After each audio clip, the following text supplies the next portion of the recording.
Entonces miré y vi al Cordero de pie sobre el monte Sión, y con él 144,000 que tenían el nombre del Cordero y el nombre de su Padre escrito en sus frentes. Apocalipsis 14:1. La visión de la iglesia triunfante de Apocalipsis 14:1 da a conocer la última generación de creyentes cristianos que sobreviven a las amenazas finales del anticristo. Los 144,000 seguidores del Cordero son victoriosos porque perseveraron en su lealtad a Cristo Jesús. Por su rechazo a someterse a la idolatría, vencieron a la bestia y demuestran que el anticristo no tuvo éxito en su objetivo de establecer el dominio universal. El cielo intervendrá dramáticamente al fin de la era. El Cordero poderoso conquistará a la bestia en favor de su pueblo del pacto. El libro de los Salmos nos ayuda a comprender mejor el Apocalipsis porque se refieren repetidamente a la adoración en el santuario y explora las experiencias humanas con Dios, desde el abatimiento por el pecado y el sufrimiento hasta la alegría desbordante en su presencia y sus reiteradas promesas de perdón y salvación. Por ello, nos puede ayudar a comprender nuestra existencia como remanente y nuestro objetivo en el gran plan de Dios. El primer punto que vamos a tratar es nuestro sumo sacerdote. Dios le mostró en visión a Moisés un modelo o maqueta del templo celestial sobre el cual debía basarse para construir el tabernáculo terrenal. Hebreos 8:5. Y en Hebreos 10:1 nos explica que el santuario terrenal y sus rituales y la ley ceremonial que los regía eran solo una sombra de los bienes futuros o venideros. Por ello, Pablo les dice a sus compatriotas judíos que deben dejar de lado el templo terrenal y sus servicios, porque tanto su estructura como su institución sacerdotal y el ritual que allí se desarrollaba no eran sino una copia y una sombra del templo y del servicio que Cristo Jesús ya había inaugurado en los cielos. Ahora podemos preguntarnos, ¿cuándo levantó o estableció el Señor ese templo celestial? Si la residencia de Dios se dio desde la eternidad en un templo, no lo sabemos. Es de suponer que así fue, pues el lugar en donde Dios está será siempre un lugar de adoración. Pero en lo que respecta a su disposición para resolver el problema del pecado con todas sus secuelas, según Hebreos y el testimonio bíblico parece claro. Pablo relaciona en la epístola a los Hebreos el ministerio sacerdotal de Jesús con la creación del mundo y la introducción del pecado. Su sacrificio y su ungimiento como sumo sacerdote tuvieron el objeto de inaugurar el templo celestial que Dios había dispuesto para resolver el problema del pecado desde que éste apareció en el mundo. Hasta que se ofreciera la sangre del Cordero de Dios, el servicio efectuado en el templo terrenal desde la caída de Adán no tendría plena validez. Se requería la ratificación del convenio hecho entre el Padre y el Hijo en sus concilios eternos mediante el sacrificio de Jesús para que la obra de la redención tuviese efecto. El Salmo 122 es un cántico gradual. es decir, que se cantaba a medida que se subían las escaleras del acceso al templo. Un salmo de los peregrinos que viajaban a Jerusalén para adorar en el templo. Jerusalén es descrita como una ciudad bien unida, refiriéndose a la comunión espiritual de los que allí estaban. En ella estaban además las sillas del juicio, Salmo 122:5. Jerusalén, como la ciudad capital, sede del gobierno, era también el centro judicial de toda la nación. El Salmo 122:6 nos llama a orar por la paz de Jerusalén, nombre que precisamente significa ciudad de paz. Cuando David escribió este salmo, aún no existía el templo de Jerusalén. Sin embargo, el tabernáculo portátil utilizado desde el Éxodo era a menudo llamado la casa del Señor en la época de David. El rey David colocó el arca de Jehová en el monte de Sión, que originalmente fue el nombre del monte o colina sudoriental de la ciudad de Jerusalén, que con el tiempo llegaría a ser Jerusalén, y sobre la cual se hallaba la antigua fortaleza jebusea que tomó David. Se encuentra situada entre los valles del Cedrón y del Tiropeón, al pie de la colina donde estaba emplazado el templo. Cuando Daniel trasladó el arca al monte Sión, llegó a ser el nombre del lugar donde Dios moraba. Pero a veces el nombre Sión se aplicaba a toda la ciudad de Jerusalén e incluso a toda la nación de Israel. En las profecías del Antiguo Testamento, Sión es el símbolo de la ciudad de Dios, el lugar de la presencia y la protección divinas. No es un lugar santo geográfico, sino se refiere a la presencia de Dios entre su fiel pueblo del pacto. Isaías utiliza el término Sión para representar al pueblo espiritual que busca al Señor. Tienen la ley de Dios en sus corazones. Isaías 51:1-7. David ve proféticamente que la paz del mundo depende de la paz de la Jerusalén espiritual. Por eso nos exhorta a orar por esa paz de la que dependen la paz, la bendición y la salvación del mundo. El segundo punto es en el monte Sión. El Salmo 15, Salmo de David, comienza con una pregunta a Dios como anfitrión.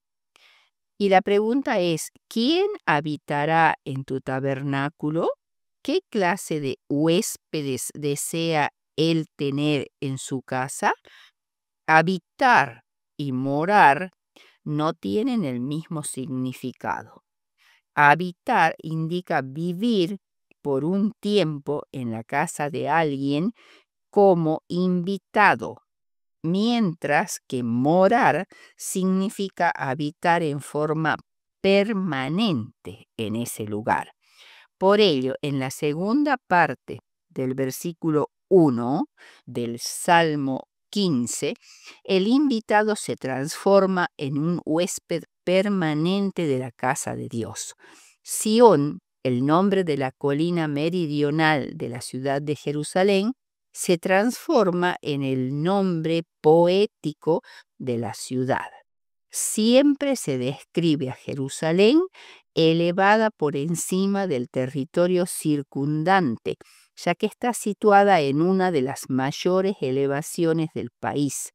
Originalmente el nombre Monte de Sión solo se refería a la parte de la ciudad que había pertenecido a los jebuseos. El monte Moria estaba al norte de la colina de Sión, y fue sobre esta colina del norte donde más tarde se levantaron el templo y el palacio de Salomón. Geográficamente, Sión y Moria forman una sola elevación. Después de la construcción del templo, toda la colina pasó a llamarse Sión.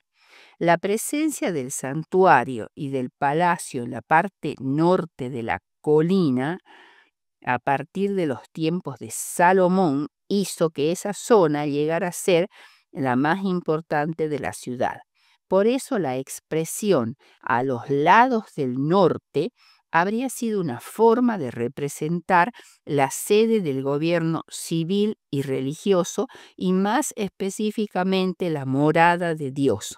Por eso en Isaías 14:13, cuando Lucifer dice que aspiraba a sentarse a los lados del norte, quiere decir que era su ambición participar en los consejos de Dios y en los propósitos divinos. La respuesta es: el que anda en integridad, con el sentido de ser completo, entero, sin defecto, el que hace justicia, el que es siempre justo en pensamiento, palabra, actitud y hechos, y esto demuestra que es nacido de Dios, aquel de quien proviene todo lo bueno, el que habla la verdad en su corazón, el que es totalmente sincero en sus palabras, habla la verdad, pues su religión tiene su asiento en el corazón. El que no calumnia, se consideraba que era un calumniador entre los judíos al que negaba la existencia de Dios. Ni hace mal a su prójimo, o sea, no daña a su hermano en el sentido de persona con la cual tengamos alguna relación, ni admite reproche. El que es lento para creer el mal del cual se acusa a su prójimo y se niega a difamarlo, vive según la regla de oro, que es la siguiente: así que todas las cosas que queráis que los hombres hagan con vosotros, así también haced vosotros con ellos, porque esto es la ley y los profetas. Mateo 7:11. Aquel a cuyos ojos el vil es menospreciado. La persona ideal valora debidamente a los demás y puede discernir su verdadera naturaleza. No encubre el mal, no habla mal de otros falsamente y desea hacer justicia a todos. Sus opiniones son equilibradas, pero honra a los que temen a Jehová, sin hacer distinciones de categoría, raza u otras circunstancias. Es el que honra a los verdaderos seguidores de Dios. Da más importancia a la verdadera piedad que a la alcurnia, la raza o la posición. El que aún jurando en daño suyo, no por eso cambia. Habiendo hecho una promesa o concertado un contrato que puede perjudicarlo, mantiene su palabra, es de absoluta confianza en lo que ha prometido. Quien su dinero no dio a usura, ni contra el inocente admitió cohecho. Aquí se refiere al interés desmesurado, ilegal o usura. Entre los hebreos no se podía demandar interés de los pobres, especialmente si eran israelitas, pero se les permitía cobrar interés a los extranjeros. Ni contra el inocente admitió cohecho, o sea, el que no acepta sobornos, el que no se enriquece a expensas del desafortunado. El buen gobierno solo existe donde haya justicia imparcial. El soborno destruye al gobierno justo. El que hace estas cosas no resbalará jamás. Es digno de ser huésped de Dios y como está parado sobre una base segura, no puede resbalar. Por eso el Salmo 15 dice, el que hace estas cosas no resbalará jamás. ¡Cuán firme fundamento! Esto es lo que dice el Salmo 15 con respecto al que vivirá en Sión, o sea, en el templo de Dios. Se está refiriendo al templo celestial, indudablemente. El capítulo 14 del Apocalipsis es del más profundo interés.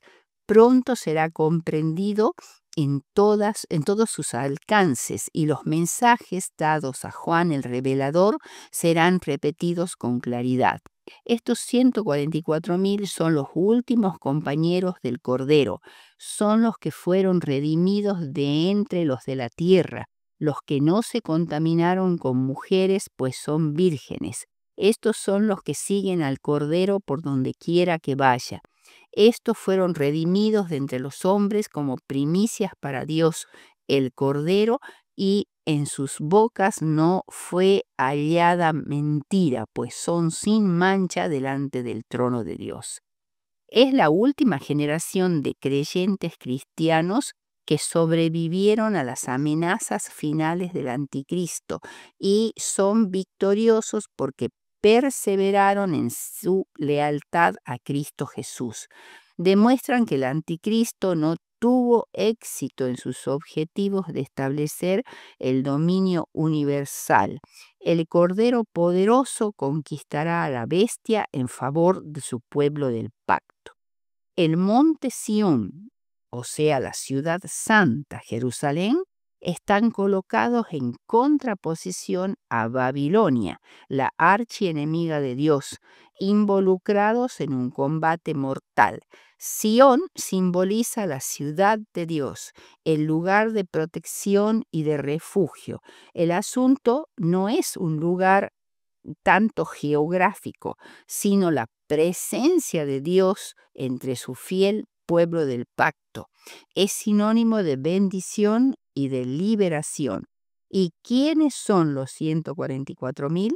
Según Joel 2:32, dice que todo aquel que invocare el nombre de Jehová será salvo, porque en el monte de Sión y en Jerusalén habrá salvación, como lo ha dicho Jehová, y entre el remanente al cual él habrá llamado.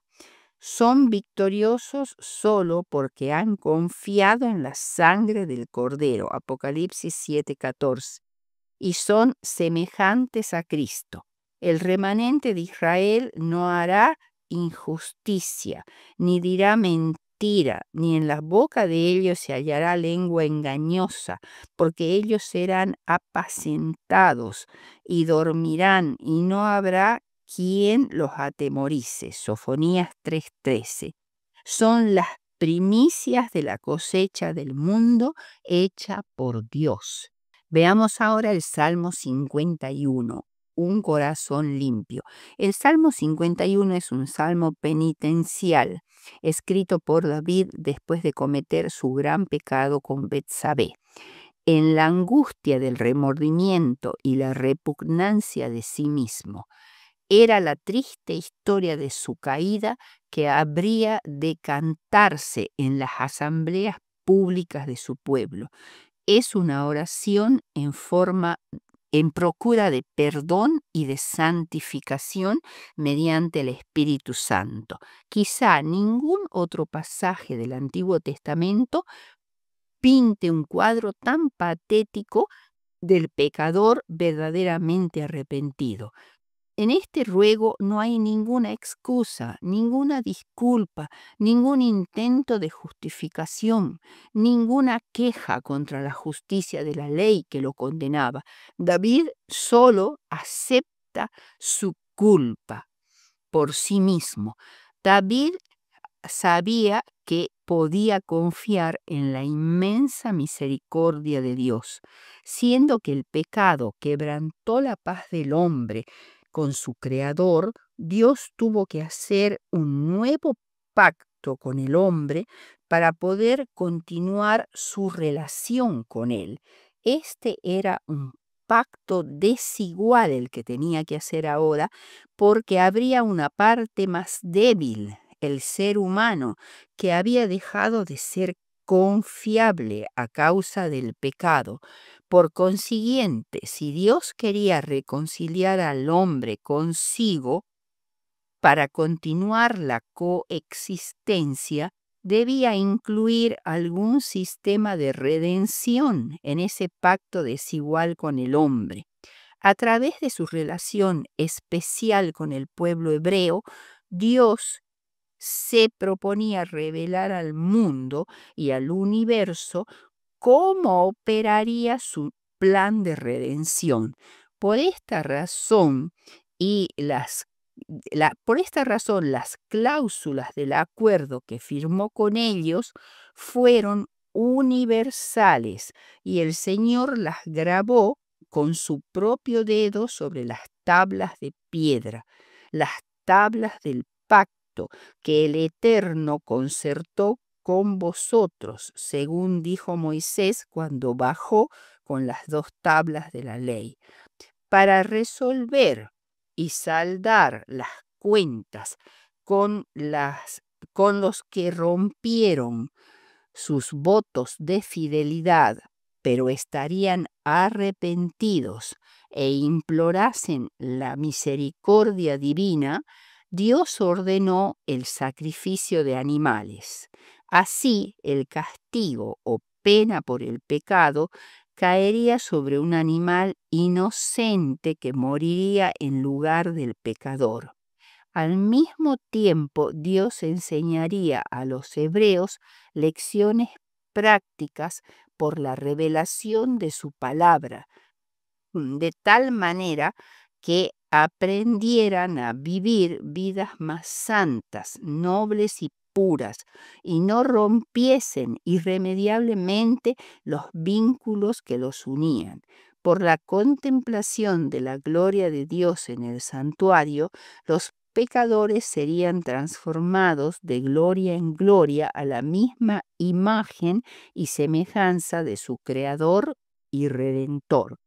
Por ello, los 2 componentes básicos del convenio hecho entre Dios y su pueblo fueron la ley y la sangre del sacrificio. Mientras la ley tenía que ver con los requerimientos divinos que su pueblo debía cumplir, el segundo apuntaba al factor redentivo del pacto. Era un pacto de gracia que se establecía en virtud de la muerte de una víctima limpia e inocente que anunciaba la venida del Redentor del mundo. En la sangre de la víctima se traía la evidencia del pecado confesado, así como del pago ofrecido por él mismo. Así se satisfacían las demandas de la ley que había sido transgredida. Se había dado castigo, el castigo que el pecado merecía. El hecho de que Juan vio en el cielo el arca del pacto en el templo de Dios muestra que esa ley que Dios escribió como fundamento de su pacto todavía está en vigencia y es la base por la cual Él juzgará a los seres humanos. La sangre de los animales sacrificados simboliza la sangre muchísimo más valiosa que derramó Cristo, el Cordero de Dios, para perdonar nuestros pecados. La sangre de los sacrificios terrenales eran solo un símbolo o parábola, y solo en la sangre de Jesús encontrarían salvación los pecadores arrepentidos. En virtud de la muerte de Cristo, este nuevo pacto sería definitivo y eterno, y nuestro pecado es borrado, limpiado, lavado y purificado, como expresa el Salmo 51 en los versículos 1, 9, 2, 7, 2 y 7. En conclusión, algunas preguntas se plantean a partir de esta lección.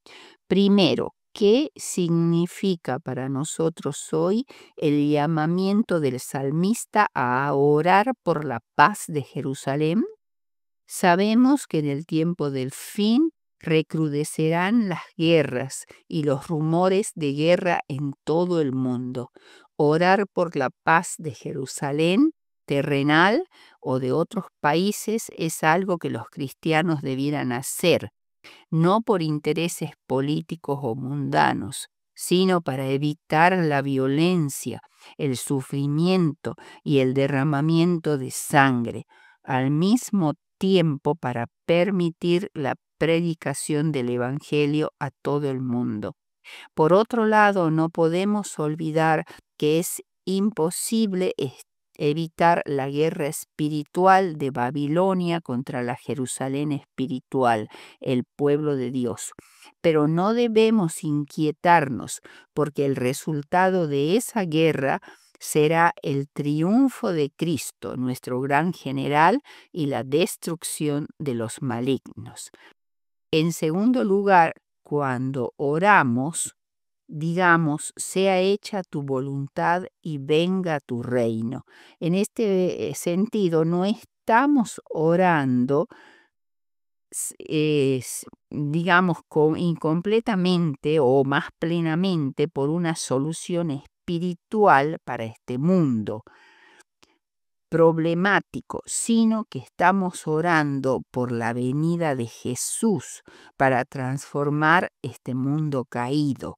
Orar por la paz en todo el mundo nos ayudará a desarrollar empatía para las personas que sufren en condiciones de guerra, pero lo más importante es orar por la venida de quien traerá la verdadera paz al mundo.